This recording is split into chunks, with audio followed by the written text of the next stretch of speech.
Bismillahirrahmanirrahim. Elhamdülillah Rabbil alemin. Vessalatu vesselamu ala eşrefil enbiya vel mursalin. Seyyidina ve nebiyyina ve mevlana Ebel Kasimi Mustafa Muhammed sallallahu aleyhi ve alihi ve sellem ve alihi teyyibine tahirin ve la'netullah ala a'daihim ecma'in minel an ila qiyami yevmiddin. A'udhu billahi samil alim Mineşşeytanirracim. Rabbi şrah li sadri ve yessir li emri vahlul uqdeten min lisani yefqahu qawli. Allahın kəlam sifətində idik, bu barədə danışırdıq. Sonda demişdik ki, Babərti Nəsrəddin Tusinin irad edir ki, Nəsrəddin Tusi kəlam-ı nəfsini qəbul etmirdi ki, hansısa bir kəlamın, hansısa bir sözün arxasında bir məna olduğunu inkar edirdi. Bu barədə danışdıq, giriş etdik.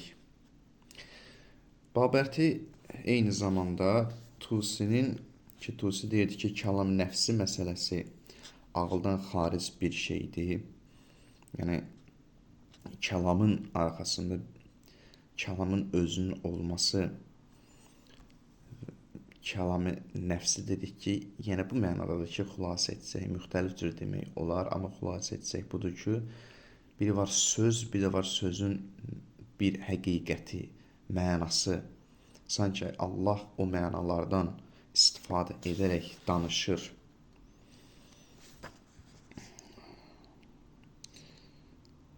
Və Babərti Tusi ki, bunu qəbul etmirdi. Babərti bəzi məsələləri orada gətirdi irad kimi və növbəti irad da budur ki, Nəsrəddin Tusiyə edilən irad budur ki, Nəsrəddin Tusini sanki burada öz sözü ilə vurmağa çalışır Babərti ki, Şərhül İşarət kitabında Nəsrəddin Tusinin bu dedikləri özünə zidd gəlir. Nəsrəddin Tusi belə bir şey deyir ki, qiyas eşidilən sözlərlə, ləfslərlə və zehni təsəvvürlərlə ola bilər. Söz də eyni şəkildədir.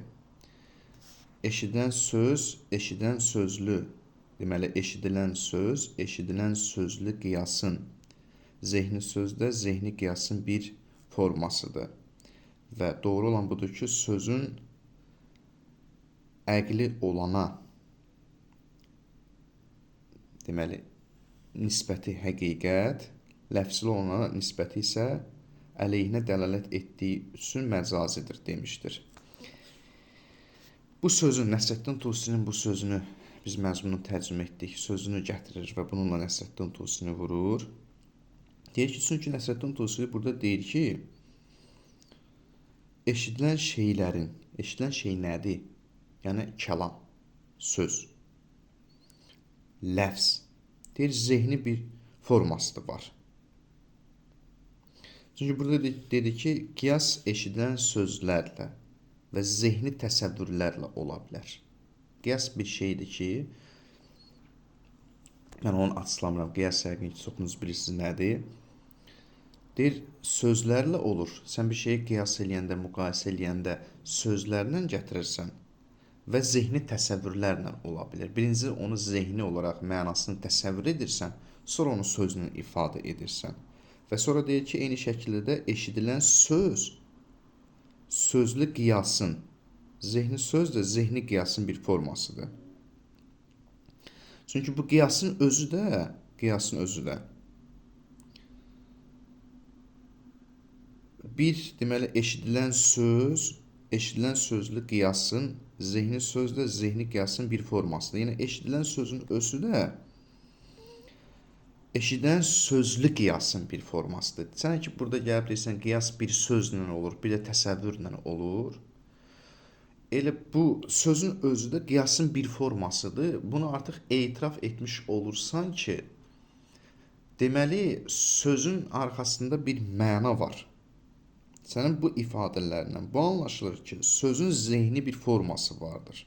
Və dolayısıyla söz, kəlam sadəcə olaraq duyusal, Yəni hissi aləmdə yer alan bir varlıq deyil.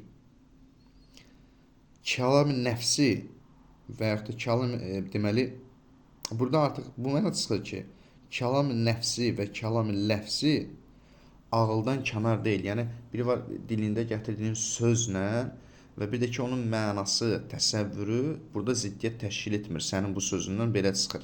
Çünki sən dedin ki, söz də qiyasın bir formasıdır və qiyas bir sözlə olur. Bir də təsəvvürlərlə olur. Təsəvvür həmin o mənadır, mənanı təsəvvür etmək. Bunu dediyin halda necə gəlib deyirsən ki, sözün kəlamın nəfsisi olmur, bir mənası olmur. Allahda belə bir şey yoxdur, onun yanında belə bir şey yoxdur və bu sənin sözünə ziddiyyət təşkil edir. Bu gətirdiyin indi sözünə ziddiyyət təşkil edir. Babərdi Nəsrəddin Tusini belə rəddiyə verməyə çalışır. Nəsrəddin Tusinin öz sözü ilə, sən ki bunu qəbul etməyin halda özün burada etiraf edirsən. Bu da bir dənə bir iradə idi Nəsrəddin Tusiyə. Gəldik digər məsələ kəlam barəsində. Allah Taala'nın mütəkəllim olması, danışan olması ilə bağlı başqa bir məsələ də budur. Başqa bir məsələ də var. Yaxşı, Allah danışandır, bildik. Hər halda bir məna var, onun arxasında gizlənir, sonra onun sözlə ifadə eləyir. Yoxsa məna yoxdur, sadəcə ancaq sözlə nəsə bir şey deyir. Hər halda istər bunu Əşəri, Mötəzilə, Əhl-Sünnə, Şiə fərq eləmir. Yaxşı, hər halda söz necə olursa, mütəkəllimlik necə olursa olsun, amma bir məsələ var. Görəsən ümumiyyətlə Allah danışanda doğru danışır, yoxsa yalanı da var? Çünki danışan kəs doğru da danışa bilir, yalan da danışa bilir. İnsanda belədir. Mən danışıram, doğru da danışa bilirəm, yalan da danışa bilirəm. Amma məsələ budur ki, mən indi danışanda doğru danışdım yoxsa yalanla? Allah ola bilər doğru danışa bilim, yalan da. Allah Taala'da da belədir. Onun danışması doğru da danışa bilir, yalan da danışır. Təbii ki, aydın məsələdir ki, Allahın yalan danışmadığı haqqında müsəlmanlar yekdil rəydədir ki, Allah heç vaxt yalan danışmayıb. Nə deyibsə doğru deyib. Bu heç. Bunun dəlil sübut gətiriblər, çünki yalan danışmaq ehtiyacdan doğur. Biz də sübut etdik ki, çünki yalan danışmaq ya acizlikdən olur, ya ehtiyacdan olur. Mən də acizəm, doğru danışa bilmirəm. Qorxuram, məsələn, birdən doğru danışaram, məni öldürərlər və yaxud da mən məsələn yalan danışıram, müəyyən bir mənfəətim var, mənfəətə ehtiyacım var. Təbii ki, biz də bilirik ki və isbat etmişik ki, Allah və bundan sonra da danışacağıq ki, Allah ehtiyacsızdır, vacib-ül vücuddur, vacib-ül vücud hər bir cəhətdən kamaldır, kamal olmalıdır, hər bir cəhətdən kamildir və hər bir cəhətdən kamildirsə, Allahın da yalan danışmağa burada ehtiyac olmur. Mənası olmur yalan danışmağa. Ona görə müsəlmanlar ittifaq ediblər. Yəni, yekdil rəy olaraq bunu qəbul ediblər ki, Allah heç bir zaman yalan danışmaz. Lakin ixtilaf nədədir? İxtilaf bundadır ki, yalan danışmaz, bildik yalan danışmayıb, yaxşı. Amma danışa bilər danışmır. Bu məsələ budur. Danışa bilər danışmır. Bu bəs siz nəyə oxşuyur? Allah qüdrətlidir. Pis bir şey də etməyə qüdrət var və etmir, ehtiyac yoxdur, etmir. Yoxsa ümumiyyətlə ondan o şey uzaqdır. Ümumiyyətlə mümkün deyil heç bir şey də etsin. Yadınızdadırsa biz bu barədə bir keçən dəfə danışmışdıq, bir dəfə dərsimizdə danışmışdıq. Bu bəs sanki buna oxşuyur. Əşarilərə görə Allahın yalan danışması imkan daxilindədir. Bəli, yalan danışa bilər. Amma yalan danışa bilər, sadəcə danışmır. Niyə? Çünki belə bir məcburiyyət yoxdur Allah yalan danışsın. Allah hər şeyə qadir olduğuna görə, ehtiyacsız olduğuna görə yalan danışmaqda ehtiyac duymur. Amma danışa bilər, qüdrətindədir. Danışa bilər. Hər şeyə qadir olduğuna görə yalan danışmağa da qadirdir. Lakin danışmır, çünki ehtiyac yoxdur.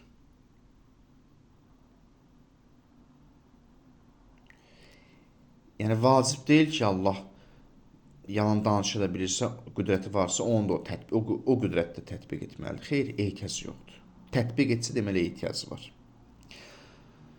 Mötəzilə isə deyir ki, yox, Allahın yalan danışması mümkün deyil. Nəinki danışa bilər, danışmır. Yox, ümumiyyətlə Allahda belə bir, zatında belə bir şey mümkün deyil.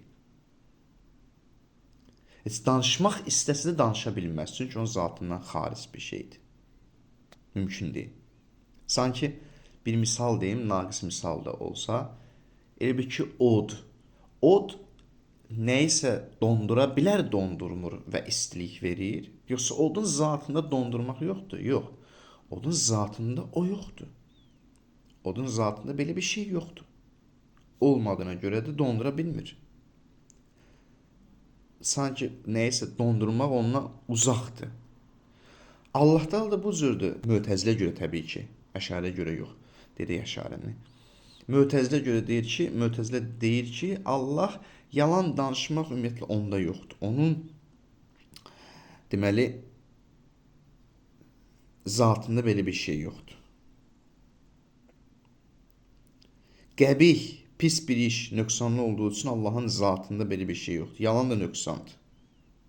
Və ona görə Allahın yalan danışmaq mümkün deyil. Bu cəhətdən mümkün deyil ki, zatında belə bir şeyin baş verməsi yoxdur. Baxmayaraq ki, qüdrətlidir. Tusi nə deyir? Tusi bu görüşü mənimsəyir və deyir ki, yalan danışmaq qəbih olduğu üçün Allahdan da təbii ki, nəfi edilir. Yəni Allahda belə bir şey mümkün deyil.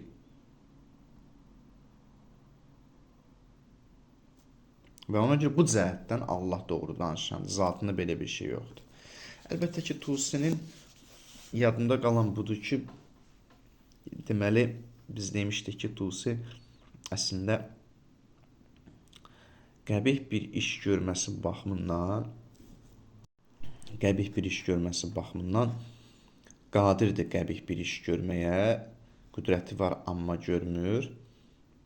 Yadınızda biz elə demişdik. Lakin Tusi nədənsə burada yalan məsələsinə gəldikdə deyir ki, yox, burada Mötəzilə ilə razılaşır. Yalan məsələsində Mötəzilə ilə razılaşır ki, ümumiyyətlə Allahda belə bir xüsusiyyət yoxdur. Hardasa Tusinin sözü əvvəlki sözlərlə ziddiyyətli təşkil oluna bilər, amma bu cəhətdən çıxış edib deyə bilərik ki, burada sırf yalandan söhbət gedir. Nəinki ümumi olaraq pis bir işdən. Mən bir məsələni qeyd edim.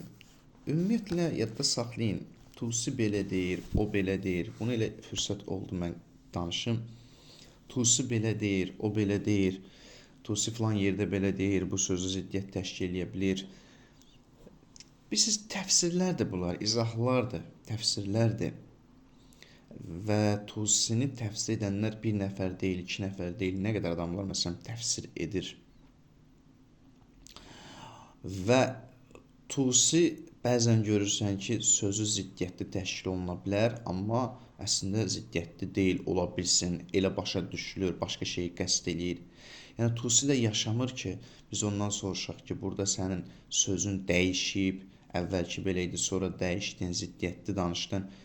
Ola bilsin, həqiqətdə bizim bu keçdiklərimiz heç o deyil, təfsirlər o deyil, Tusi başqa bir söz deyilmiş. Amma nə anlaşılır, mətndən nə anlaşılır, o şeydən çıxış edib biz danışırıq. O şeydən çıxış edib danışırıq. Məsələn, tutaq ki, biz yadınıza gəldi, demişdik ki, Tusi sudur nəzəriyyəsini qəbul etmir. Halbuki Tusi özü Şərhül İşarətdə, daha doğrusu üzr istəyirəm. Bəli, Şərhül İşarətdə ki, deməli, İbn Sinanın kitabıdır. İbn Sina orada sudur nəzəriyyəsini müdafiə eləyir, qəbul eləyir və Şərhül İşarətdə Tusinin işarətə şərh, yəni İbn Sinanın o işarət kitabına şərh edir ki, orada Tusi bəli, dəlillər gətirir, sudur nəzəriyyəsini və İbn Sinanın dediyi sözləri müdafiə eləyir. Halbuki biz demişdik ki, axı Tusi sudur nəzəriyyəsini qəbul etmir. Nəyə əsasən dedik? Buna əsasən dedik ki, Tusi başqa kitablarda sudur nəzəriyyəsini rədd eləyir, sudur nəzəriyyəsini qəbul etmir. Görürsünüz, yəni bir yerdə belə deyilir, bir yerdə elə deyilir.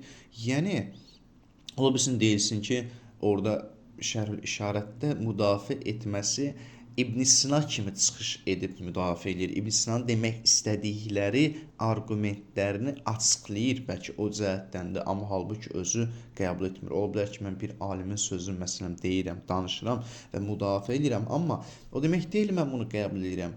O alimin necə müdafiə edə bilərdi? Və yaxud da müdafiə edib onun müdafiəsini açıqlayıram, təfsir edirəm. Bu cəhətdən mən onu məsələn danışıram. Yəni demək istədiyim budur ki, bəzən ziddiyyət təşkil olunması, bəzən bu elə deyil, bu belə deyil. Yəni anlaşılan budur. Anlaşılan budur. Mətnlərdən, şərhlərdən anlaşılan budur. Şərh edənlər də özləri belə anlayıb və deyirlər anlaşılan budur deyə o cür gətirirlər. Yəni demək istədiyim budur ki, ola bilər kimsə başqa cür desin, başqa bir ifadə ilə gətirsin. Yəni şərhlər müxtəlif ola bilər. Adətən ümumilikdə şərh etdiyimiz kimidir. Ümumilikdə belə nəzərə çarpır. Bunu dedim ki, bu əsas məsələdir ki, buna diqqətli olaq. Deməli, bu da Allah Taala'nın mütəkəllim, kəlam sifəti barəsində idi. Danışdıq və etirazlara getdik. Xülasə ümumilikdə bu oldu ki, kəlam sifəti Allahda var və zatı bir Allahda var daha doğrusu. Təbii ki, orada ixtilaf baş verdi. Allahda var bu sifət, amma ixtilaf nədədir?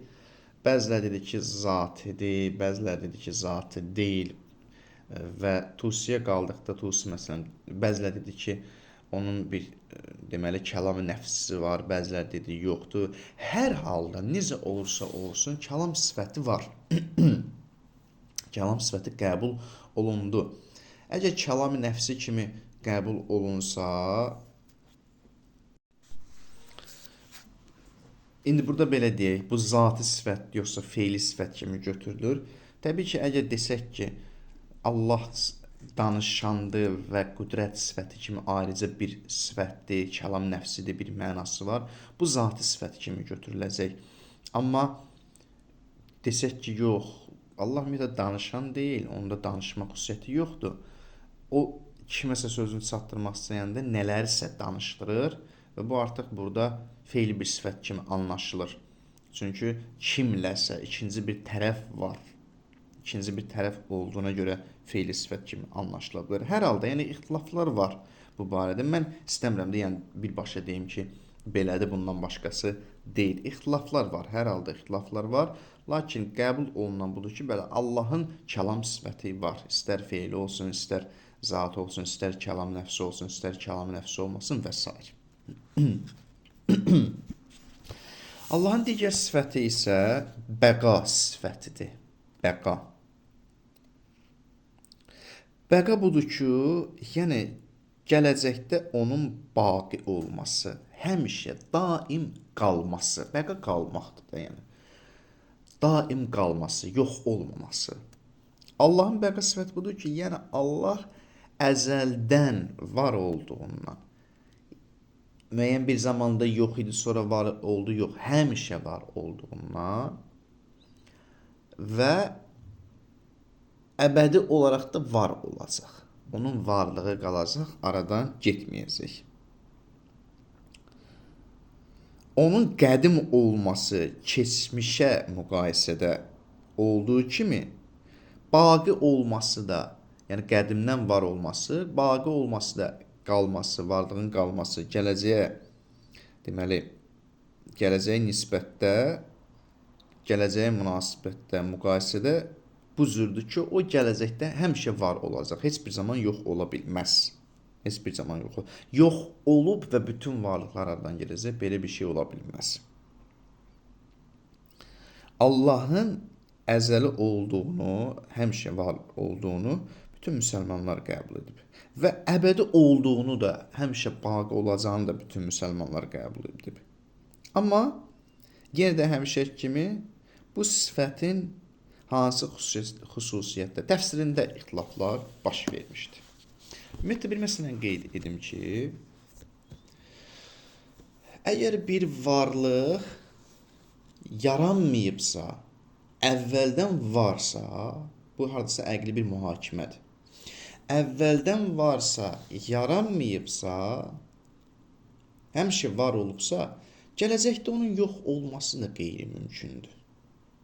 Ağıl deyir ki, gələcəkdə də yox olması qeyri-mümkün. Çünki bunu kimsə yaratmayıb ki və kiməsə ehtiyacı olub yaranmayıb ki, gələcəkdə də varlığının qalmasında kiməsə ehtiyacı olsun, varlığı davam etsin. Xeyr. Onun həmişə var olması özündənsə, deməli, əbədi olması da özündən olmalıdır. Yəni, belə bir bizik nə zamansa bədənimiz çürüyür, aradan gedir, başqa bir varlıq tapırıq. Çünki biz zaten əvvəldən yoxluqdan gəlmişik. Amma Allah da yoxluqdan gəlməyib. Allah həmişə var olduğuna görə gələcəkdə də həmişə var olacaq. Onun zatından o qaynaqlanır. Zatı əzəlidirsə, əbədi də olmalıdır. Əzəlin müqabilində əbəd var. Amma qeyri-əzəlin müqabilində qeyri-əbədi, qeyri-baqi var. Bu bir əqli mühakimədir. Əşairilər və Mötəzilə, amma bəzi Mötəzilə əqidələri, Bağdad Mötəzilə əqidələri deyirlər ki, Allah Taala baqidir, bəli, baqidir, əbədidir. Amma onun əbədiliyi ayrı bir sifətləndir. Ayrı bir baqi sifət var. Allah neynir? Ona söykənir, baqiliyini saxlayır. Deməli, Allah Taala'nın zatı ilə qaim, öz zatı ilə söykənməsinə ayrı bir sifət ilə baqi olur, ayrı bir sifətlə. Zatı sanki həmin o ayrı bir sifətə söykənir. Onlara görə varlıq var olduğunda baqi olmur. Yəni, bir varlıq var olanda o demək deyil, dərhalda baqi olur. Varlığı davamlı olacaq. Baqilik xüsusiyyəti sonradan onda olur. Sonradan ona gəlir.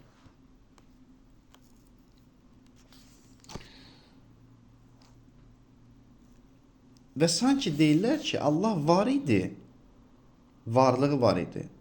Amma onun varlığının olması, əzəli olması o demək deyil, o da baqidir. Baqiliyi üçün başqa bir sifətə müraciət etməlidir. Sanki müstəqil başqa bir sifət var, ona müraciət etməlidir. Yəqin ki, izah edə bilirəm. Əşarilər bu düşüncəni gəlib bu düşüncə ilə gəlib deyirlər ki, bəqa bir sifətdir. İsbat eləmək istəyirlər ki, bəqa ayrı bir sifətdir. Necə ki, insanda o bəqanın, əbədiliyin olması zatından qaynaqlanmadığı kimi, Allahda da zatından qaynaqlanmır. Onun varlığın zatından deyil bəqalıq, əbədilik. Başqa bir sifət var, o sifətin vasitəsilə sanki Allah baqi olur. Əlbəttə ki, burada nə qədər problemlər var. O nə deməkdir? Allahın zatında baqilik yoxdur, əbədilik yoxdur, başqa bir sifətə söykənir. Belə çıxır, başqa bir sifətə ehtiyacı oldu. Yəni, bu vacib bir vücudun o təyinatından xaric bir şeydir. Aydın bir məsələdir, nə qədər bir naqis bir şeydir. Əşarilərə görə bir varlığın baqi olub olmadığı testə tabidir. Test nədir? Bir şeyin hələ yox olub olmamasını, varlığının davam etdirməsi deməli məlum deyil. Məsələn, İnsan baqidir, əbədi qalacaq, bilinmir. Nə zaman bilinir? Gəlib testi keçsin. Öldükdən sonra artıq bu testi keçdi, bəli. Bu testi keçdən sonra artıq əbədiliyə doğru gedir. İnsan yaşayan zaman baqi sifətinə sahib deyil əslində. Öldükdən sonra ona baqilik gəlir, əbədilik gəlir. Maraqlıdır. O testi keçəndən sonra ona əbədilik gəlir. Yaşayarkən belə bir sifətə malik deyil. Ölüm onun baqi olub olmadığının testidir. Bəli, öldün, görürsən ki, baqisən. Sanki Allahda da belə bir şey gətirmək istəyirlər ki, düz tam da bu deyil. Yəni demək istəyirlər ki, Allahın zatında deyil, necə ki insanın zatına baqilik deyil, Allahın zatında deyil. Allah bir sifətə söykənərək o baqiliyi alır. Əlbəttə bu qəbul olunan bir məsələ deyil. Deməli, bir çox bəzi əşarilərdən, indi bunu əşarilə desələr də, amma bəzi əşarilərdən deməli, bu fikrə qarşı çıxıblar. Məsələn, Cüveyni, Fəxrəddin Razi bu görüşə qarşı çıxmışlar. O cümlədən Baqillani, səhv etmirəmsə adı Baqillanidir. Səhv etmirəmsə, Baqillani, bəli. Hər halda, yəni bu üç dənə alimlər qarşı çıxıblar, bunu qəbul etmirlər. Bəli, qəbul olunan bir məsələ deyil. Əsas gərək bu məsələ. Nəsrəddin Tusi nə deyir? Nəsrəddin Tusi deyir ki, xeyr, belə deyil. Baqilik Allahın zatından qaynaqlanır. Vəssalam. Onun varlığı zəruri olduğuna görə yoxluğu da imkansızdır, mümkün deyil. Və o baqilik onun zatıdır, nəinki başqa bir sifətə söykəndir. Xeyr, onun zatından qaynaqlanır. İnsan kimi ölçmə. İnsanda budur ki, zatından deyil, öləndən sonra Allah ona baqilik verir. Digərinə insan Allaha deməli tərcih edənə Allaha ehtiyaclıdır deyə onda o baqilik gəlir. Allahın özünün isə belə deyil. Tusi deyir ki, bu sifət baqilik zait deyil, sonradan əlavə olunmur insandakı kimi. Allahda belə deyil. Allahdan varlığı zəruri olduğuna görə bəqanın da zəruri olduğunu, bəqanın da, baqiliyin də onun zatından olduğunu qəbul olmalıdır, zatındandır. Onun zatından qaynaqlanmalı. Nə ki, zait bir sifətdir, əlavə bir sifətdir. Niyə? Çünki Nəsrəddin Tusi gətirir ki, əgər sən desən ki, yox, zait bir sifətdir, bəqa hansısa bir sifətə söykənir, ondan bəqalıq alır, insandakı kimi, insan dünyasında dəyişəndə onda bir bəqa sifəti gəlir, belə olarsa, bu görüşü biz qəbul etsək, bu düşüncəni qəbul etsək, onda belə çıxır ki, bəqa zait bir sifətdir və bir varlığın sonradan yox olub, təkrar yoxluğa yox olacaq və gərək bir varlıq onu sonradan var etsin. Yəni, necə ki, insanda zait sifət deyil, insan yox olur, sonra Allah ona varlıq verir, belə çıxır ki, Allahda əgər zaitdirsə, Allahda zaitdirsə, bir daha qeyd edin, məsələn, necə ki, insanda bir zaman insan yox olacaq, öləcək, yox olacaq və sonra tərcih edən Allah gəlib ona bəqalığı tərcih edəcək və insanın da tərcih edənə burada ehtiyacı var. Yəni Allaha ehtiyacı var ki, onun bəqalığını tərcih etsin. Belə olduğu halda belə bir şey vacibül vücud olan, zəruri olan varlıq üçün təsəvvür etmək mümkün deyil. Çünki bəqanı zait sifət götürsə, Allahda da belə ölçüləcək. Allah yoxluğa gedə bilər. Allah kimə tərcih ki, Allah'a kim tərcih edir? Onda o Allah vacibül vücud olmadı ki. Ona görə də Allah üçün belə bir şeyin təsəvvürü mümkün deyil. Allah barəsində təsəvvür etmək mümkün deyil.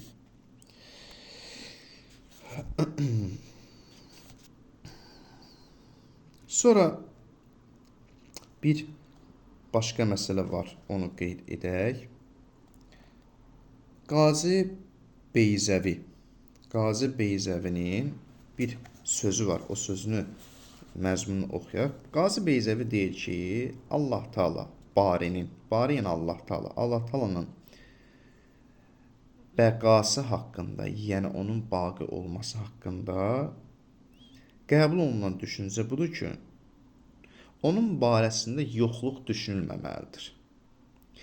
Yəni Allah bəqa baqidir, əbədidir bu mənada ki, onun barəsində heç zaman yoxluq ola bilməz. İnsandakı kimi deyil. Bu insandadır, hadis olan varlıqlardadır ki,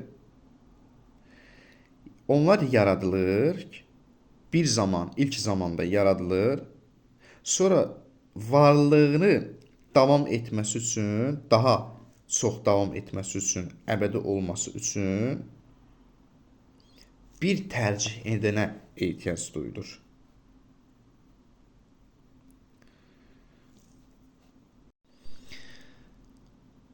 Beyzəvi burada nə demək istəyir? Qazi Beyzəvi demək istəyir ki, Allah Taala'nın baqi olması o deməkdir ki, Allah üçün yoxluq mümkün deyil. Allah üçün yoxluq düşünülə bilməz.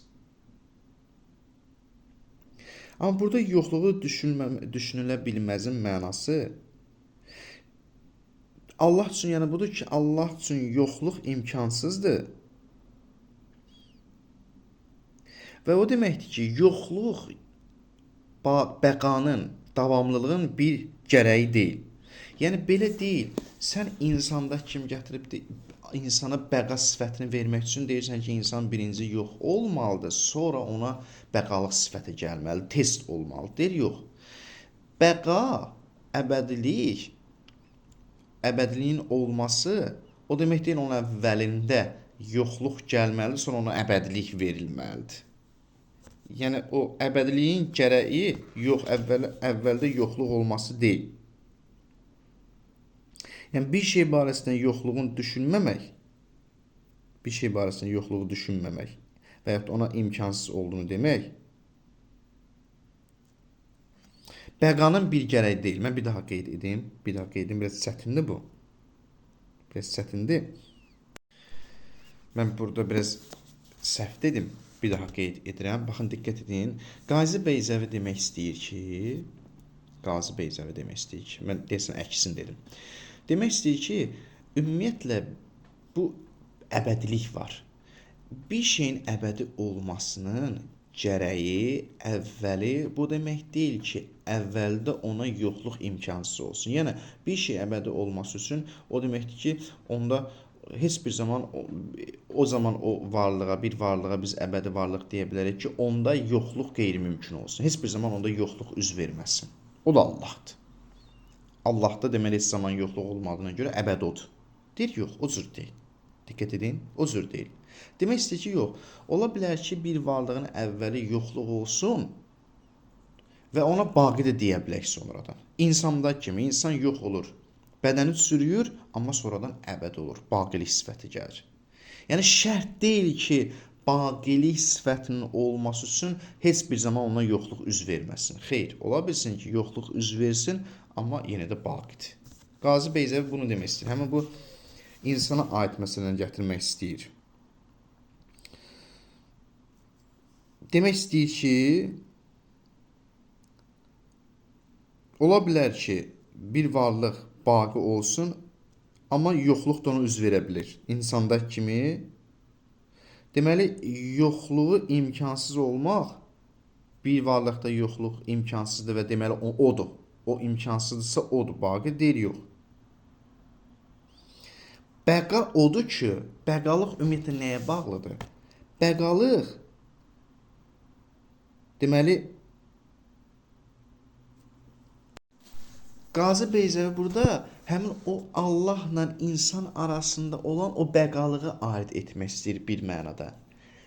Həm demək istəyir ki, ümumiyyətlə bir şeyin bəqa olması, əbədi olması insanla əvvəlki o görüşləri vurur da, insanla Allahda eyni deyil. İnsanla Allahda eyni deyil. İnsanda bəqanın olması bəqa verənə, yəni onu əbədi edənə ehtiyaclı olmasıdır. Gərək ona kimsə o əbədiliyi versin. Amma Allahda bu cür deyil. Allah Taala'nın baqi olması zamandan kənardır. Yəni Allah həmişə baqi olub. Həmişə varlığı davamlı olub. İnsanda isə həmişə varlıq davamı olub, yox. Müəyyən bir zamandan sonra davamlı olacaq. İnsan öldükdən sonra davamlı olacaq onun varlığı. Və deməli, şərt deyil ki, bəqa, əbədilik olmağın şərti bu deyil ki, heç bir zaman ona yoxluluq üz verməsin. Xeyr, insan da əbədi olacaq, amma ona birinci yoxluq üz verəcək. Sadəcə olaraq burada bəqa fərqlənir. Allahın bəqası zatındandır, özündəndir və müəyyən bir zamandan sonra baqi olub, yox, müəyyən bir sifətə ehtiyac olub, baqi olub, yox, elə həmişə baqi olub. İnsanda isə onun baqiliyi zamansaldır, yəni zamana bağlıdır. Müəyyən bir zamandan sonra, öldükdən sonra baqi olacaq. Bax, Qazi Beyzəvi bunu demək istəyir. Qazi Beyzəvi bunu demək istəyir ki, Allah Taala barəsində bəqanın düşünülməsi o deməkdir ki, onda yoxluluq üz vermir. Amma digər varlıqlarda o deməkdir ki, bəqa, yəni yoxluluq üz verir. Sonra bəqa olması üçün digərinə ehtiyac duyur və şərt deyil ki, ümumiyyətlə bəqanın sifətinin şərti bu deyil ki, onda əvvəldə yoxluq üz verməsin. Xeyr, insan da baqi olacaq, amma yoxluq üz verir. Və burada insanla Allah Taala'nın baqi olması sadəcə olaraq fərqlənir. Allahda zamandan kənar baqilikdir, o həmişə əbəd olub. Amma insanda isə zamanlandır. Müəyyən bir zamandan sonra, öldükdən sonra baqi olacaq. Yəqin ki, bunu da izah edə bildim. Bu da Allahın baqi sifəti idi ki, baqi sifəti biraz demək olar ki, konkret oldu ki, deməli Allah əbədidir və doğru düşüncə budur ki, onun əbədiliyi onun zatından, zəruri varlığından qaynaqlanan bir əbədilikdir və təkcə Allah əbədi deyil, insan da əbədi olacaq, digər varlıqlar da əbədi olacaq. Lakin bu əbədilik bircə fərq bundan ibarətdir ki, Allahın əbədiliyi özündəndir, həmişə əbədi olub, insanda isə öldükdən sonra əbədilik verənə ehtiyacı olacaq və onunla əbədilik tapacaq. Bu qədər. Elhamdülillahi Rabbil alemin.